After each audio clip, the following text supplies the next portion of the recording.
Pues empecemos a hablar de las instituciones del derecho laboral. La primera, la primera institución del derecho laboral que vamos a ver es un principio que está en la Constitución de 1991, que es el principio de realidad sobre las formalidades.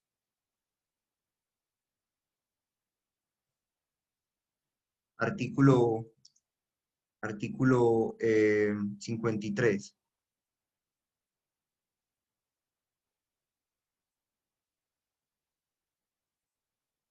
Entonces, en el artículo 53, nosotros, de la Constitución, nosotros tenemos los principios mínimos fundamentales del derecho al trabajo en Colombia.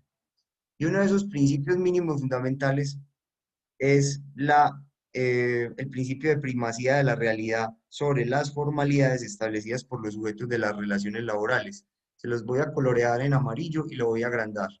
Este es un principio constitucional. Recuerde que el artículo cuarto de la Constitución dice que la Constitución es norma de normas, ¿cierto? Y que prima sobre todas las demás normas.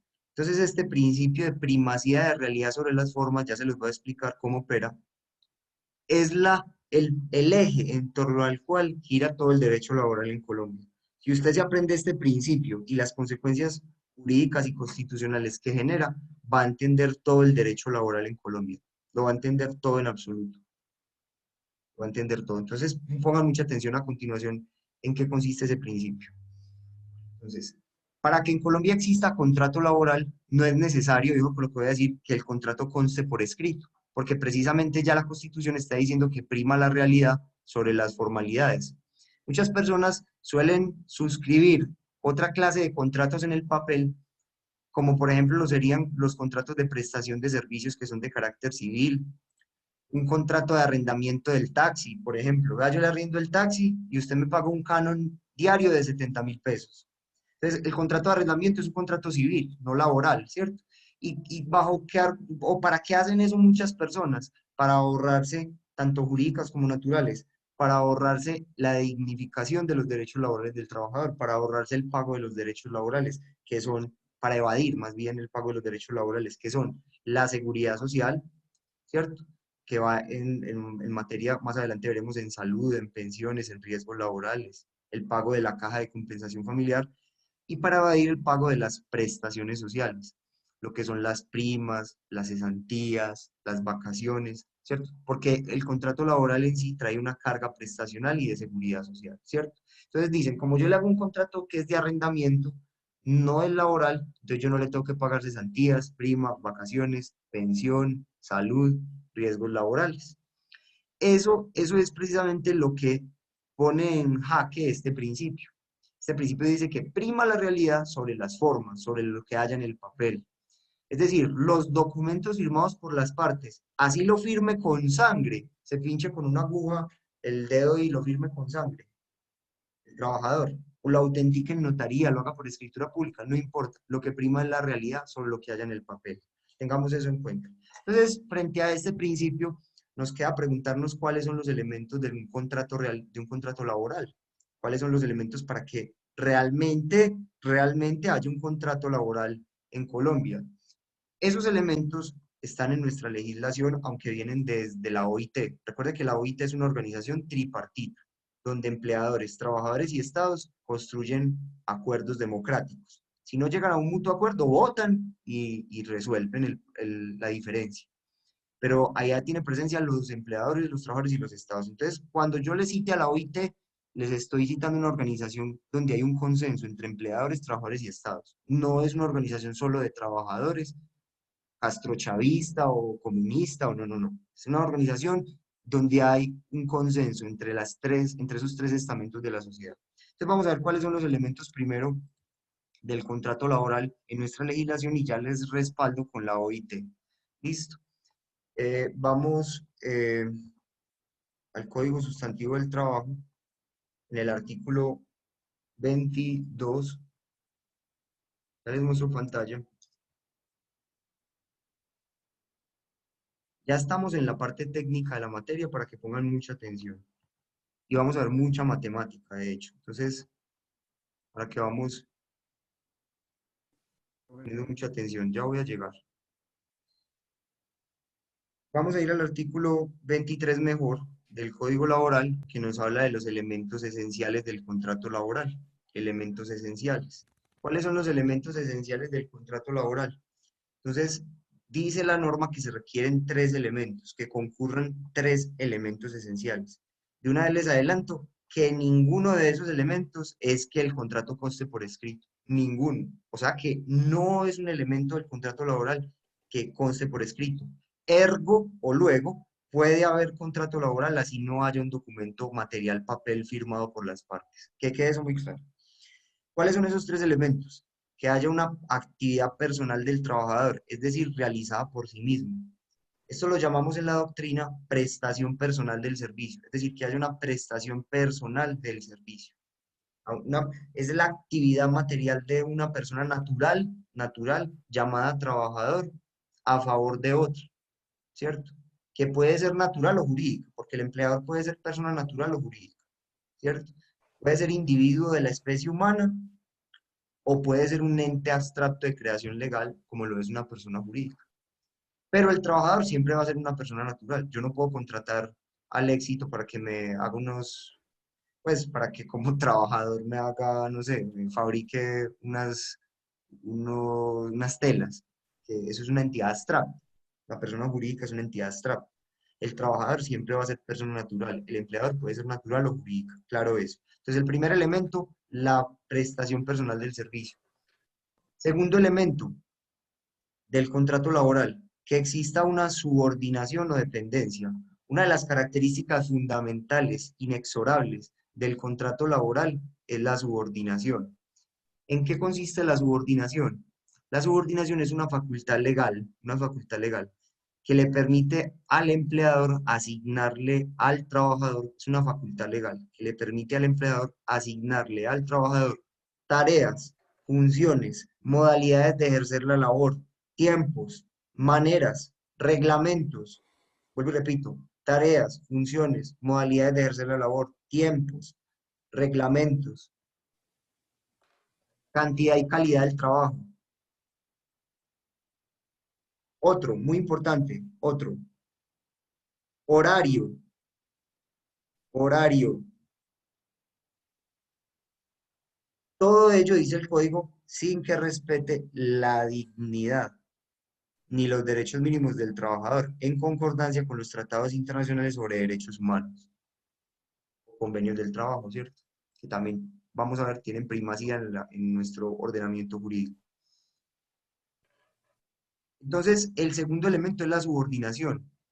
La subordinación no se acota en el horario porque muchas veces los abogados creen que subordinación es sinónimo inexorable de horario, no. Hay oficios que son subordinados, pero no tienen horario. La regla general es que si hay un horario, hay subordinación. Esa es la regla general. Que si hay un horario, hay subordinación. Que si el contratante le exige un horario a esa persona natural llamada trabajador, ya automáticamente usted ahí es claro que hay un contrato laboral, si le exige el cumplimiento de un horario. Pero no quiere decir que no hayan oficios que no tengan horario y por ende entonces no sean contrato laboral. No. Hay oficios sin horario donde hay subordinación. Ejemplo, para que lo tengan muy en cuenta. Ejemplo, el mayordomo de una finca quizá no tenga horario porque el empleador está en la ciudad todo el año y va 3 o 4 veces al año a revisar, ¿cierto? A ir a mirar cómo van las cosas, ¿cierto? Si tienen alguna cosecha va y le da vuelta, etc. El mayordomo de una finca quizá no tenga horario, pero sí tiene subordinación, porque él no puede, él depende del patrono para realizar la tarea. Él no puede ir a sembrar lo que él quiera en la finca. Ah, jefe, qué pena, ve, es que me dio por sembrar hoja de coca, aquí te estoy notificando. Imagínese dónde. ¿Usted cómo hizo eso, Pedro? ¿Cómo le parece? Sin mi autorización. Lo voy a despedir con justa causa, ¿cierto?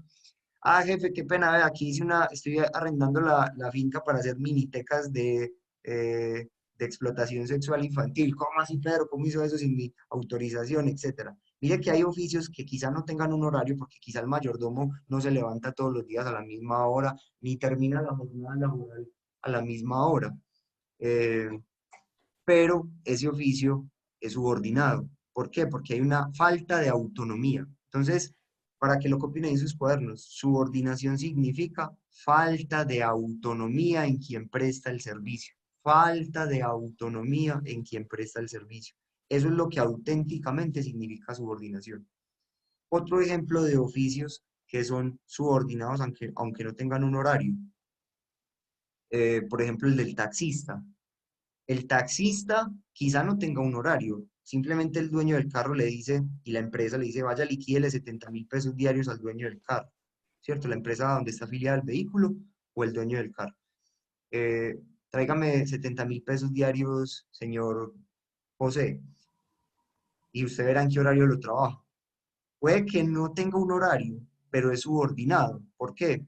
Porque el taxista no puede, tiene falta de autonomía en la realización del servicio o en la prestación del servicio. ¿Por qué? Porque el taxista no puede hacer lo que le dé la gana con el taxi. Ah, patrón, vea, me traje el taxi con la familia para la costa que los traje a pasear. ¿Cómo así? ¿Usted cómo hizo eso sin mi permiso? ¿Sí me entiende? O sea, me traje el taxi con la familia para la costa que me los... Aquí para Santa Fe de Antioquia me vine a dar la vuelta con la familia, pero usted cómo le llevó el taxi, yo no le di permiso para eso. Tráigame el carro lavado y aspirado todos los días, ese tipo de cosas. O se lo entrega a tal hora al otro conductor. Entonces, hay oficios que tienen falta de subordinación, perdón, tienen falta de horario, pero, pero sí son subordinados. Esa es la conclusión. Hay oficios que tienen falta de subordinación, ay, yo estoy diciendo una barrabasada. Tiene falta de horario, pero sí tienen subordinación. Tienen falta de horario, pero sí tienen subordinación, porque subordinación es falta de autonomía. No sé si ahí queda claro hasta ahí lo que estoy explicando o hay alguna duda frente a este punto. Profe, Dudas, así preguntas. como pedacito, de lo que acabaste de decir. ¿Me lo Sí, vuelves a hay repetir, oficios por que favor? tienen falta de horario, pero sí tienen subordinación porque quien presta el servicio carece de autonomía a la hora de prestar el servicio. Depende de otro, ¿cierto? Listo, profe, gracias. ¿Sí queda claro? Sí, señor. Hace una Bueno, preguntita. dale, adelante.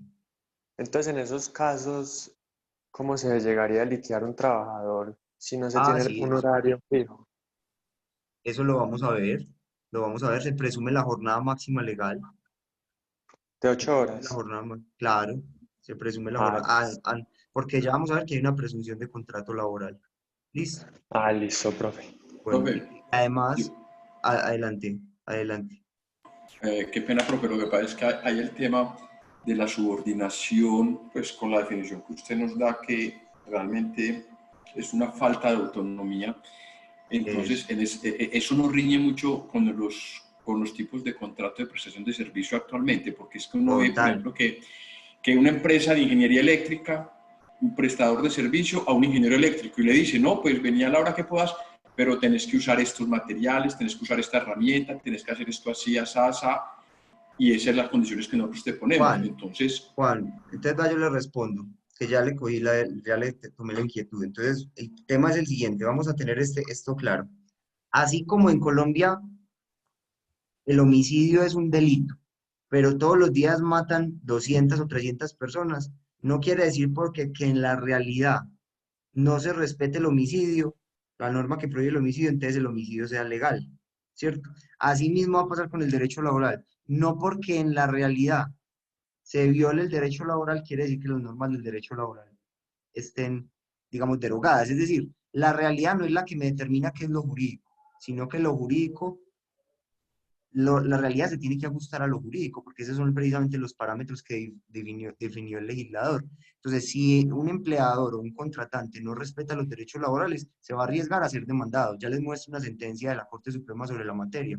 Ya les muestro sobre un contrato de prestación de servicios.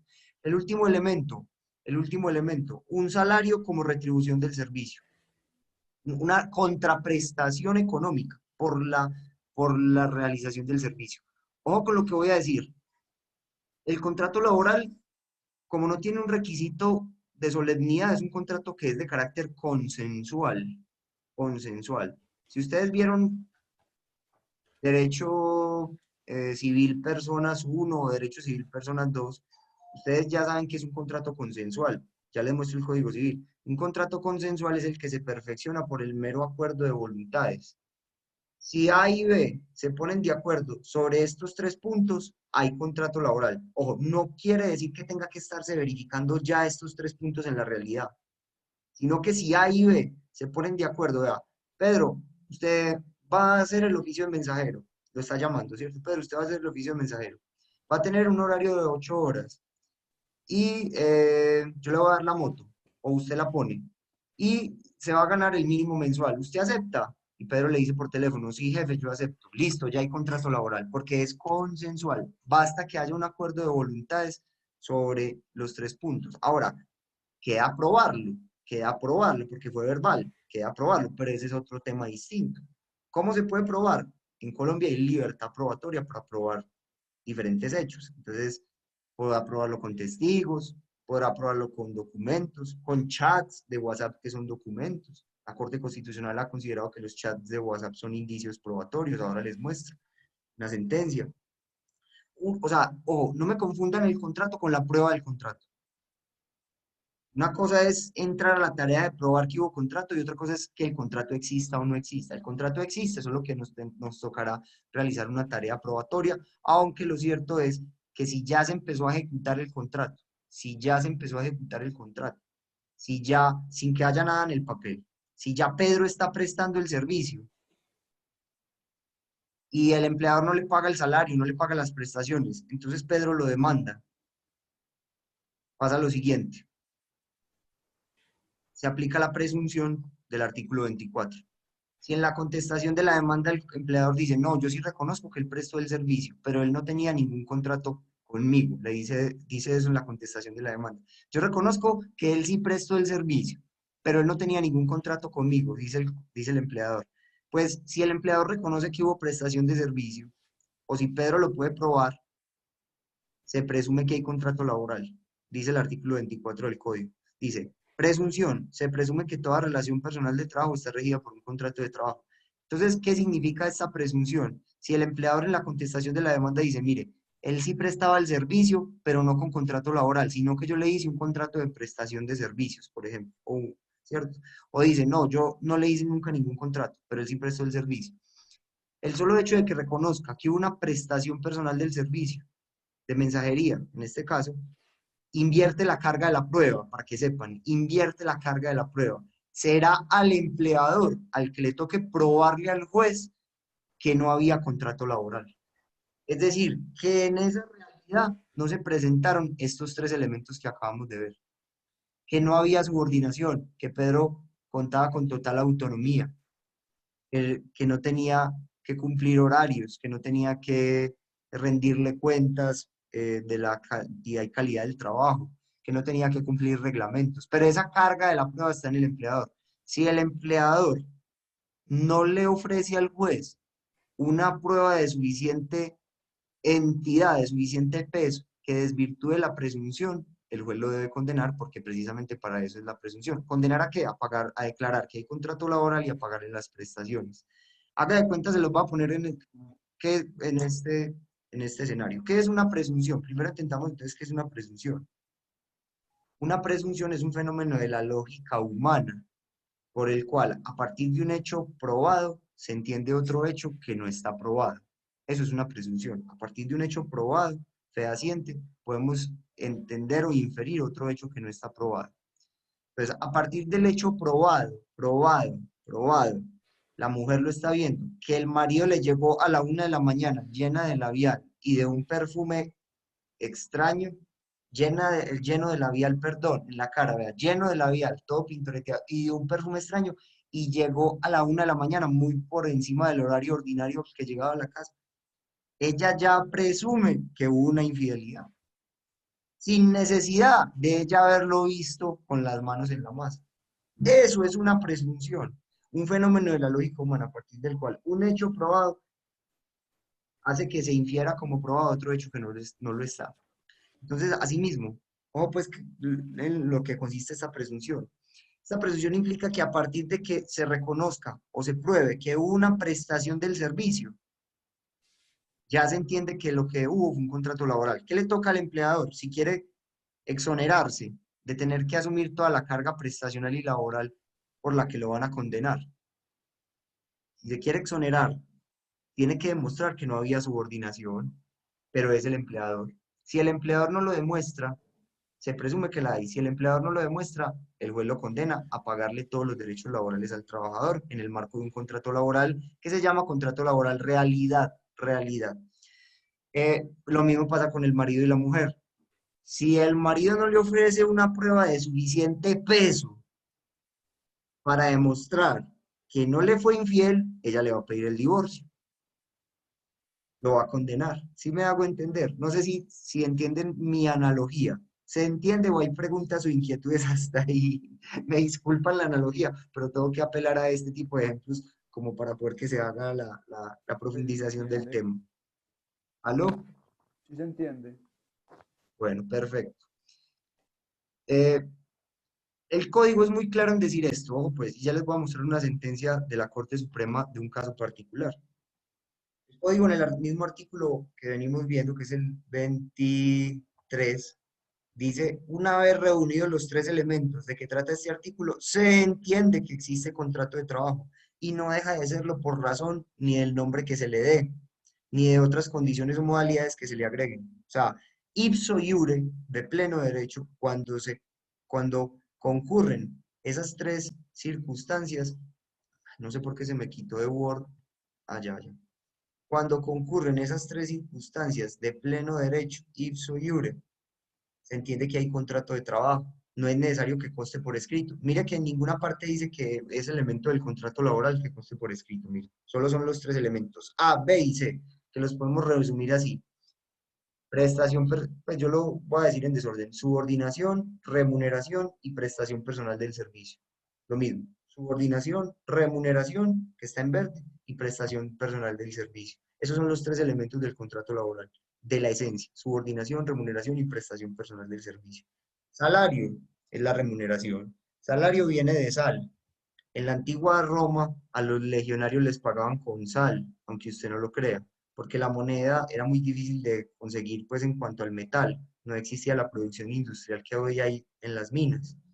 Entonces, como había escasez de moneda, se le pagaba con sal a los legionarios y de ahí quedó la palabra salario, cada mes le daban su salario. La sal era bien preciada en esa época más que ahora porque con eso se conservaba la carne y como no había producción industrial sino que era artesanal, entonces eh, esto implicaba pues que tuviera mayor valor, era un bien más escaso. Entonces, para que lo sepan ahí, pues es la anécdota histórica. Bien, les voy a mostrar un caso de una persona que la contrataron por prestación de servicios. Como el contrato de prestación de servicios es un contrato civil, no tiene la carga prestacional y de seguridad social que tiene el contrato laboral. En el contrato de prestación de servicios simplemente solo se paga la remuneración que la persona fijó. Por ejemplo, si yo soy abogado y asesoro una empresa o asesoro un sindicato, le cobro unos honorarios mensuales, por ejemplo, a un sindicato, por ejemplo, de medio salario mínimo, ¿cierto? Pongamos que les cobre yo por asesorarlos mensualmente, medio salario mínimo. Pero yo no les tengo que cumplir horario, no les tengo que cumplir instrucciones, yo les respondo la consulta tomándome mi tiempo, no tengo que ir allá a la sede del sindicato a cumplir una jornada laboral, entonces tengo cierta autonomía. Eso sería un contrato de prestación de servicios. En vez de eso, los elementos del contrato de prestación de servicios por oposición al laboral serían, y se los grafico acá rápidamente, ya les digo dónde está el contrato de prestación de servicios, se los grafico acá rápidamente para que me entiendan. Mientras que los del contrato laboral son, acá en Excel, mientras que los del contrato laboral son subordinación, remuneración y prestación personal del servicio, los del contrato de prestación de servicios son autonomía, hay remuneración y C, hay prestación personal del servicio o impersonal según se haya pactado. Lo cierto es que un contrato de prestación de servicios puede ser hasta prestado de manera impersonal, en cambio el contrato laboral no. O sea, el contrato laboral no puede decir el trabajador, jefe, hoy no tengo ganas de ir a trabajar, le voy a mandar a mi hermano gemelo a la empresa. Pues, ¿sí me entienden? Tiene que prestar el servicio personalmente el trabajador. Por eso el contrato laboral es un contrato intuito persona. Se celebra en razón a las cualidades del trabajador, a las capacidades. Por eso hay un proceso de selección de personal, etc. Mientras que el contrato de prestación de servicios, por ejemplo, el que hacemos los abogados con nuestros clientes, no quiere decir que un abogado no pueda tener un contrato laboral, claro que sí, si trabaja en la oficina asesora jurídica de una empresa, cumpliendo horario, jornada laboral, va a tener un contrato laboral, pero el litigante que no tiene un horario con sus clientes, etcétera, puede en un momento determinado él prestar el servicio personalmente, pero en el contrato de prestación de servicios pudo haber pactado que puede ceder el poder a un tercero. Y el abogado, si eso se pactó, él puede ceder el poder a otro abogado para que siga llevando el caso. Entonces, mire que la prestación puede ser personal o impersonal. Y hay autonomía. Yo no le tengo que cumplir horario al trabajador que quiere que yo le haga una demanda, no, yo se la hago, yo puedo hacérsela un festivo, un domingo, de acuerdo a mi autonomía. Entonces, esa autonomía se da en muchas áreas. Por ejemplo, autonomía técnica, directiva, en cuanto a maquinarias y equipos. En cambio, en el contrato laboral, normalmente la autonomía no se da en estos ámbitos. Quien presta el servicio normalmente lo hace con los equipos, los elementos de trabajo que le brinda el empleador. Lo que no quiere decir tampoco pues que si pone algún elemento no haya contrato laboral. Caso pues el de los domiciliarios, que a veces le ponen la moto al empleador, ¿cierto? Pero no quiere decir que eso no, pues que porque él puso la moto, entonces haya un contrato de prestación de servicios. Él cumple un horario, entonces hay subordinación. Bueno, entonces, qué pena que este celular se está manejando solo. Está dando ahí unas informaciones. Entonces, el contrato de prestación de servicios viene del Código Civil. Recuerden que el Código Civil es una norma decimonónica, o sea, una norma que tiene más de 100 años. Y en ese orden de ideas, recuerden que la Ley 57 de 1887 fue redactado por allá en el siglo XIX, lo redactó don Andrés Bello, por proyecto de Código Civil para Latinoamérica, para casi todos los países de Latinoamérica es el mismo. Y en este caso, el contrato de prestación de servicios está redactado en un lenguaje de esa época. Estamos hablando del siglo XIX. Entonces, obviamente una de las interpretaciones que hay que hacerle a la ley es una interpretación teleológica, bien sociológica.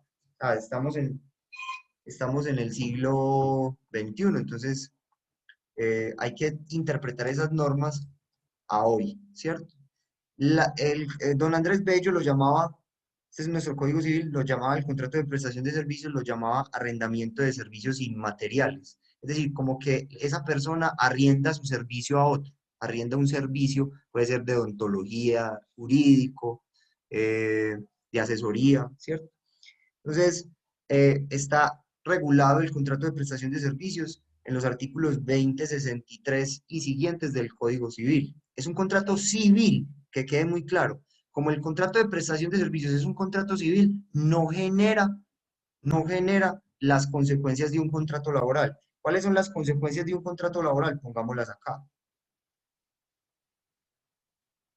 Generales de un contrato laboral. Es decir, que en la realidad se verifiquen estos tres elementos.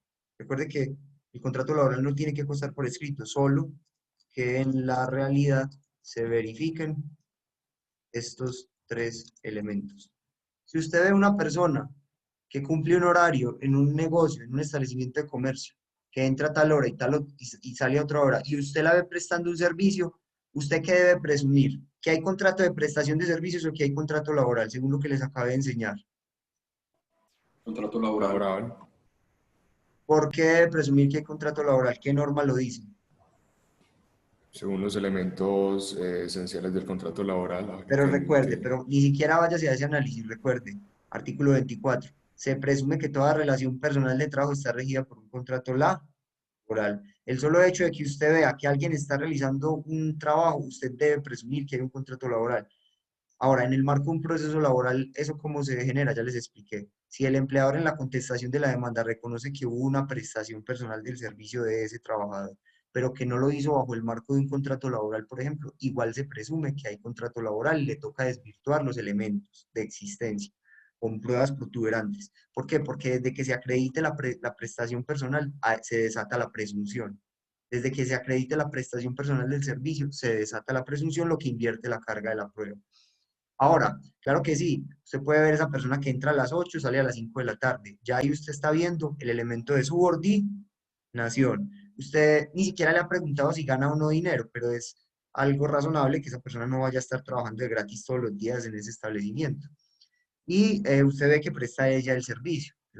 Se la está viendo ahí servir los tintos, ¿cierto? En una panadería, lo que sea. Entonces, ahí hay un contrato laboral, pero solo el hecho de que haya una prestación personal del servicio, que usted vea que esa persona está realizando un servicio, hace que se invierta la carga de la prueba.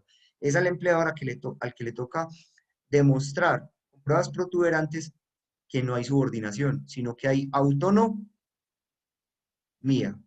Vamos quedando claro, Juan Gonzalo, que usted está muy pendiente de ese tema porque me hizo una pregunta que ahora le voy a responder. Sí, profe, claro.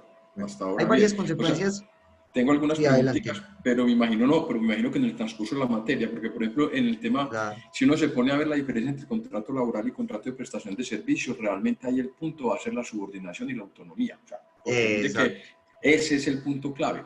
Pero entonces, por ejemplo, en el caso, profe, de que el trabajador dice, bueno, yo le voy a trabajar a usted de tal hora, pero con sus herramientas, con sus cosas, en sus instalaciones físicas.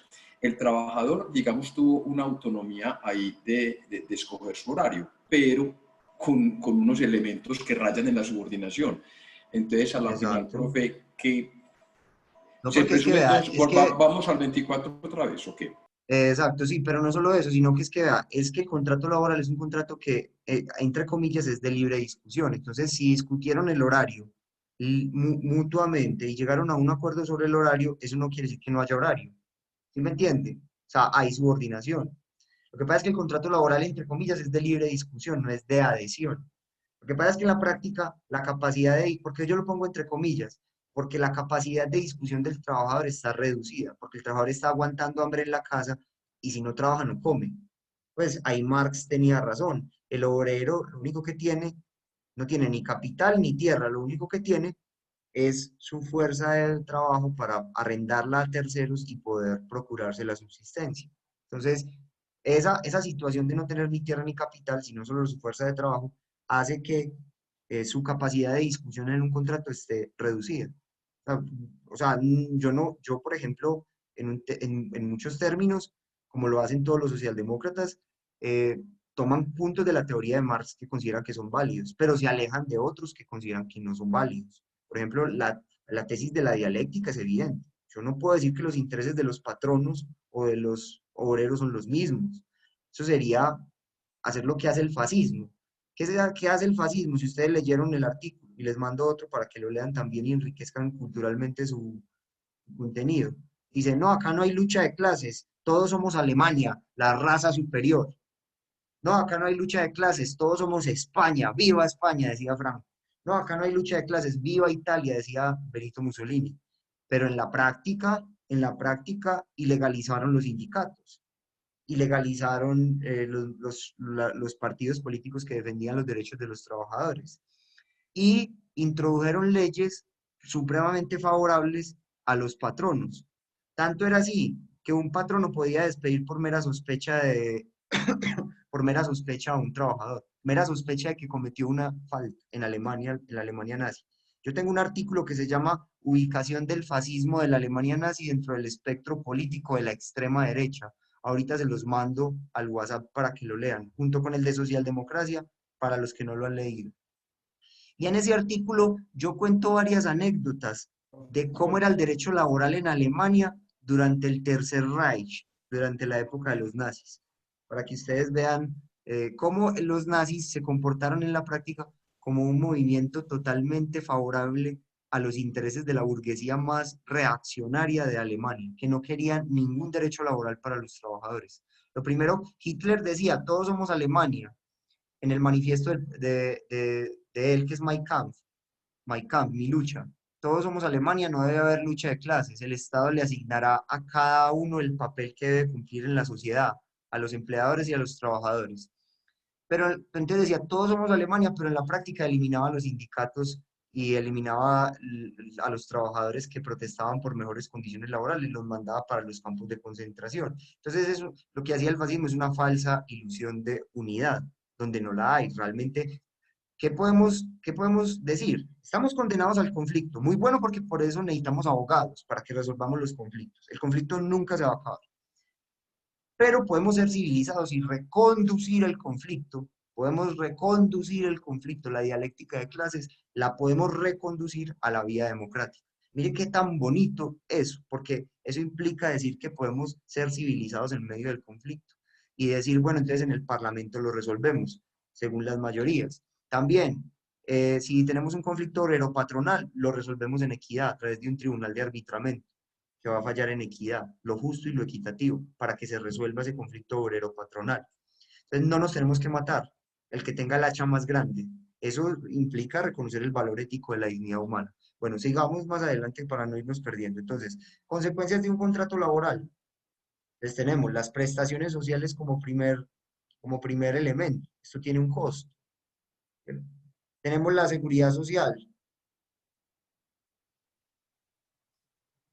En salud, hay que pagar unas cotizaciones en salud, en pensiones, riesgos laborales y en caja de compensación familiar.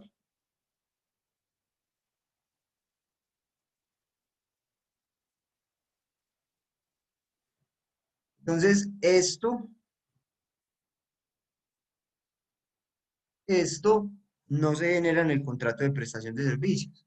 En el contrato de prestación de servicios yo no le puedo decir a la persona, págueme, imagínese una señora que viene para que yo le haga una demanda laboral y usted me tiene que pagar salud, pensión, riesgos laborales y a la vez págueme cesantías al año, págueme prima. Pues esa señora me va a mirar, me va a decir, doctor, qué pena, usted es trabajador independiente. O sea, si usted me cumpliera un horario, yo le pagaba todo eso, pero usted no cumple un horario a mí. Entonces, solamente los honorarios, dígame cuánto es, ¿cierto? En el contrato de prestación de servicios solo hay los honorarios. Entonces, esto está, porque es un contrato civil, no es laboral. Entonces, esto está dispuesto en los artículos 20, 63 y siguientes del Código Civil, el contrato de prestación de servicios. Ahora, miremos este caso para terminar la clase. Con eso, entonces, le doy respuesta a la pregunta de Juan Gonzalo. Este caso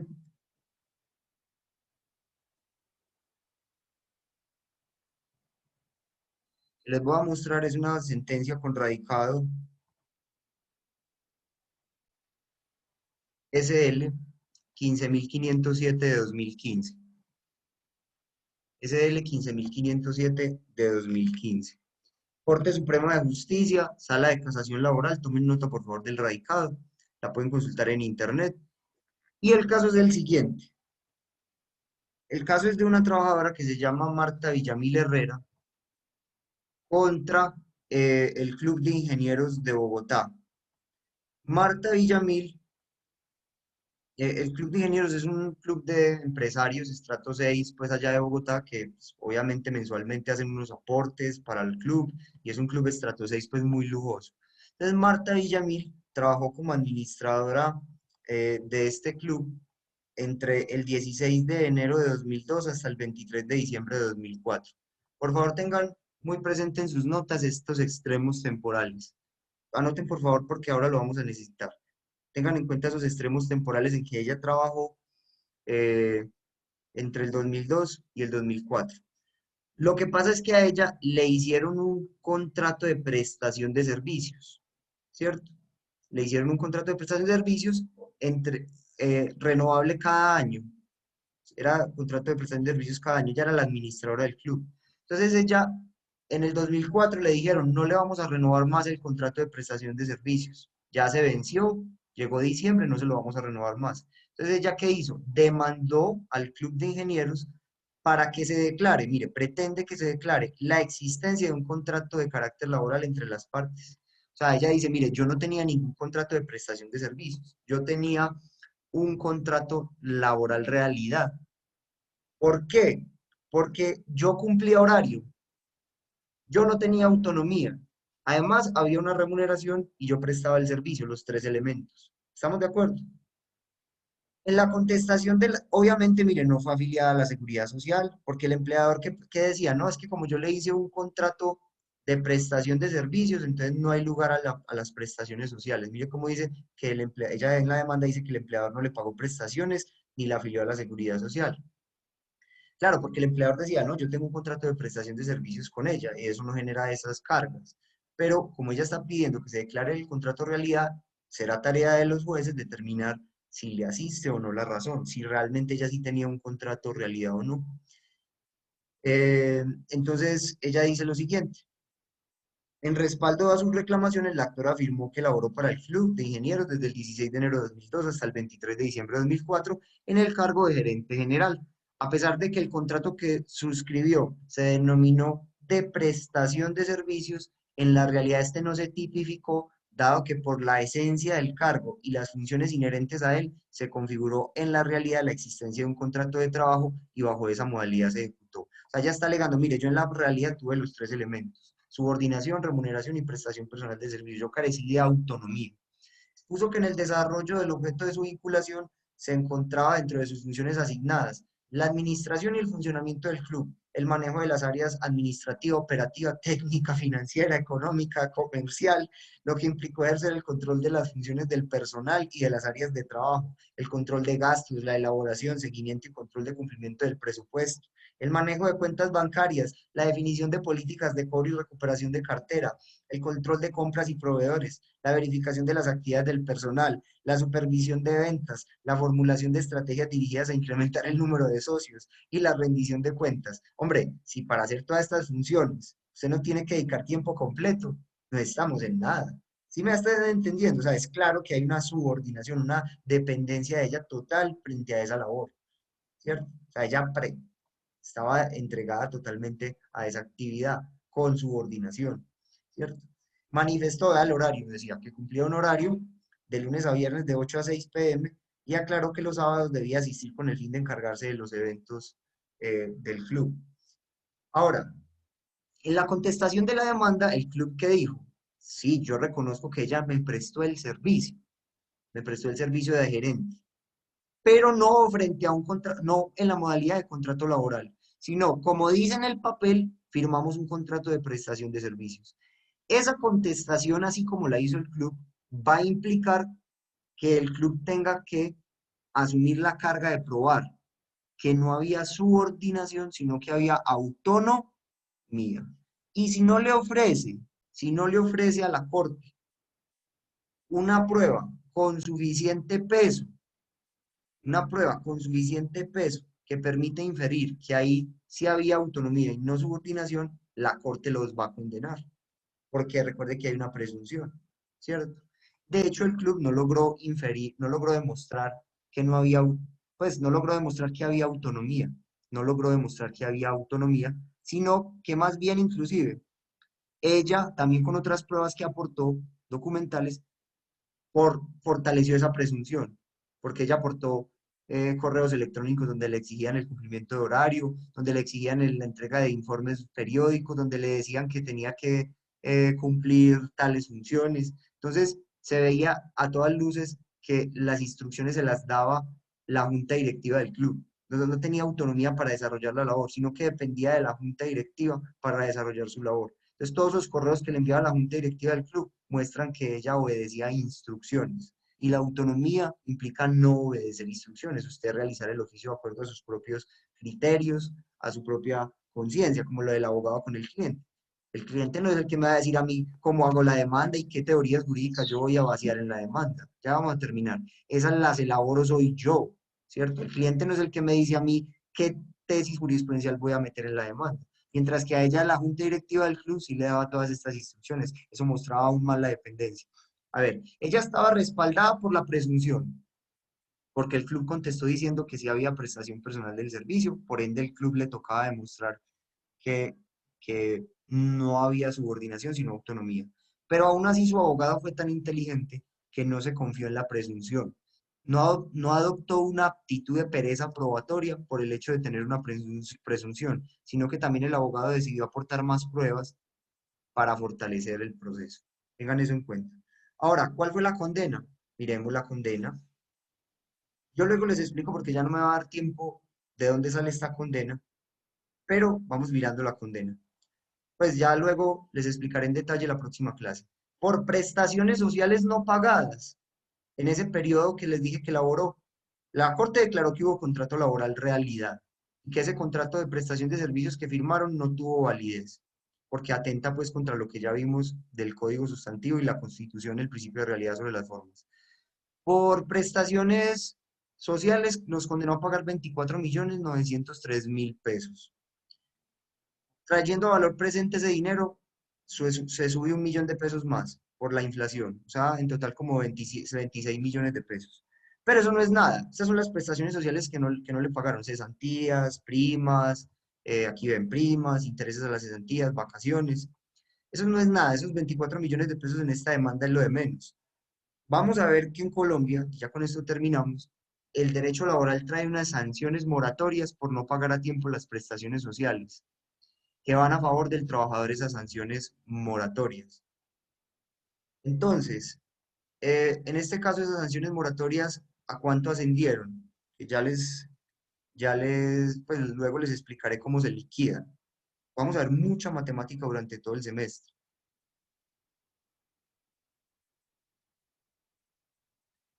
¿Cómo se liquidan? La veremos luego. Pero por no haberle pagado la liquidación de prestaciones sociales a la terminación del contrato laboral, se genera una sanción moratoria de 1 día de salario por cada día de retardo, que arroja un valor de 87.800.000, más los 26 millones que acabamos de ver anteriormente.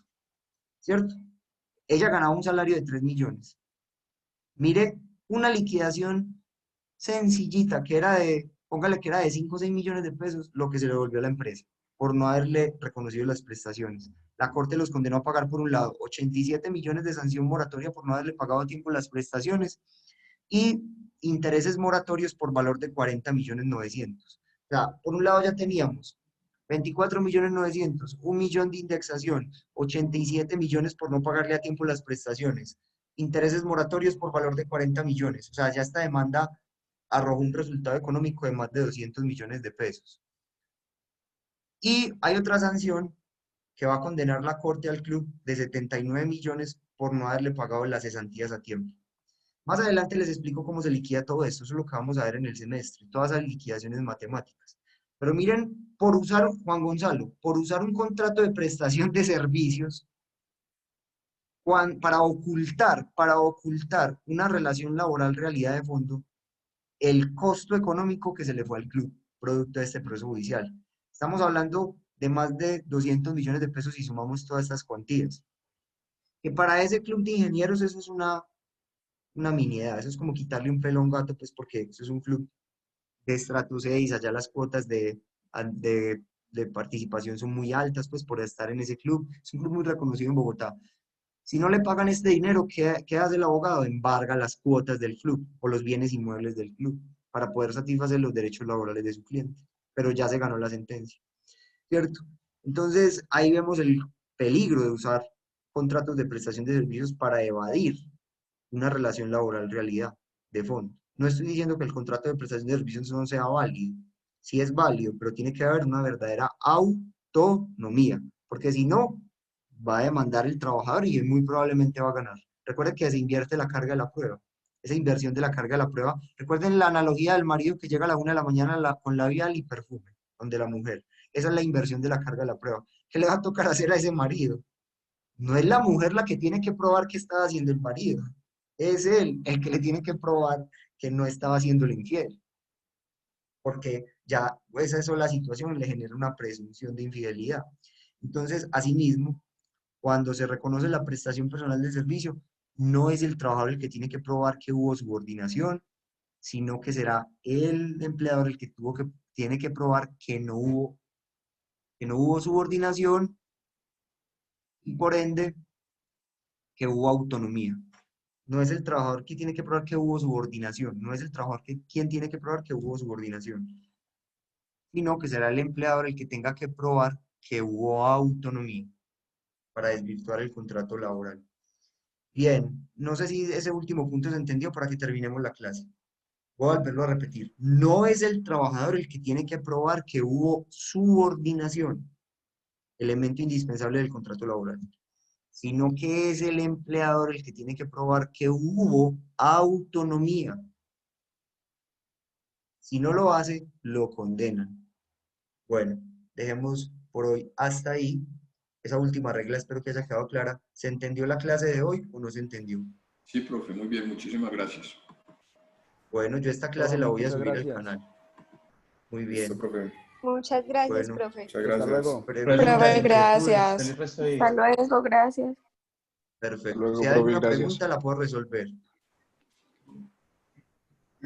Profe, ¿usted Profe. nos va a enviar el resumen de la clase pues que hizo como en Excel, no sé, al